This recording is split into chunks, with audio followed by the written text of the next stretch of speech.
अरावली संरक्षण विवाद को लेकर इस वक्त की बड़ी खबर। राजस्थान में छात्रों ने अरावली की पहाड़ियों के संरक्षण को लेकर एक बार फिर से विरोध प्रदर्शन तेज किया। Aravalli is a part of our national heritage, our civilization, our history. How can the government allow the destruction of history? Rajasthan में ही उदयपुर से भी इस प्रकार की तस्वीरें सामने आई, जहां अरावली को बचाने को लेकर आज बड़ा विरोध प्रदर्शन देखने को मिला। कल तक जिसे हम सिर्फ एक पहाड़ी मानते थे, आज वही पहाड़ी नॉर्थ इंडिया के फ्यूचर का फैसला कर रही है। सोशल मीडिया पर हैशटैग से अरावली ट्रेंड कर रहा है। कुछ लोग कह रहे हैं कुछ खास नहीं है, बस एक टेक्निकल डेफिनेशन बदली है। वहीं कुछ लोग कह रहे हैं कि इस एक डिसीजन से अरावली का 90% हिस्सा खत्म हो सकता है। अब सवाल ये है कि आखिर सच क्या है? क्या अरावली सच में खतरे में है या फिर ये सिर्फ एक इंटरनेट का आउटरीच है? इस वीडियो के एंड तक आप खुद ही डिसाइड कर लेंगे कि वास्तव में सच क्या है। सबसे पहले समझते हैं अरावली है क्या। अरावली हिल्स दुनिया की सबसे पुरानी माउंटेन रेंजेस में से एक है, हिमालय से भी ज्यादा पुरानी। ये राजस्थान, हरियाणा, दिल्ली और गुजरात तक फैली हुई है और इसका काम सिर्फ पहाड़ बनना नहीं है। वास्तव में अरावली थार डेजर्ट को आगे बढ़ने से रोकती है, ग्राउंड वाटर रिचार्ज में मदद करती है, डस्ट स्टॉर्म और पॉल्यूशन को दिल्ली एनसीआर तक पहुंचने से रोकती है। सिंपल शब्दों में कहें तो अगर अरावली कमजोर हुई तो नॉर्थ इंडिया और ज्यादा गर्म, और ज्यादा सूखा और ज्यादा पॉल्यूटेड हो जाएगा। अब आते हैं असली कंट्रोवर्सी पे। रिसेंटली अरावली हिल्स को डिफाइन करने के लिए एक नया रूल एक्सेप्ट किया गया। इस रूल के हिसाब से सिर्फ वही इलाका अरावली माने जाएंगे जो अपनी आसपास की जमीन से 100 मीटर या उससे ज्यादा ऊंचे हो। सुनने में ये रूल लॉजिकल लग सकता है, लेकिन यहीं से असली प्रॉब्लम की शुरुआत होती है।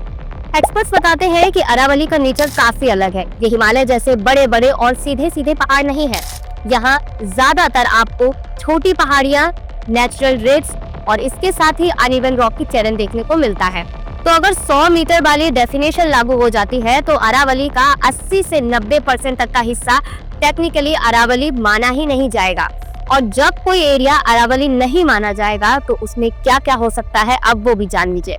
ऐसे केस में वहाँ पे माइनिंग हो सकती है, रियल एस्टेट का कंस्ट्रक्शन हो सकता है और इसके अलावा फॉरेस्ट प्रोटेक्शन भी वहाँ से हट सकती है। रूल सिर्फ डेफिनेशन का है, लेकिन इसका असर जमीन पर बहुत ज्यादा बड़ा देखने को मिलने वाला है। एनवायरमेंट एक्टिविस्ट इसी डिसीजन के खिलाफ इसलिए खड़े हो चुके हैं क्योंकि उनको ये एक साइलेंट एनवायरमेंट क्लियरेंस जैसा काम करता दिखाई दे रहा है। पेपर पर तो अरावली बचती हुई दिखाई देगी, लेकिन अगर वास्तव में बात की जाए तो ग्राउंड रियलिटी में इसका नेचुरल स्ट्रक्चर धीरे धीरे खत्म हो जाएगा। और जब अरावली कमजोर होगी तो जाहिर सी बात है दिल्ली एनसीआर में पॉल्यूशन बढ़ेगा, ग्राउंड वाटर और नीचे जाएगा, डेजर्टिफिकेशन और भी ज्यादा तेज हो जाएगी। ये इम्पैक्ट आज नहीं लेकिन अगले 10 से 20 सालों में जरूर देखने को मिलने वाले हैं।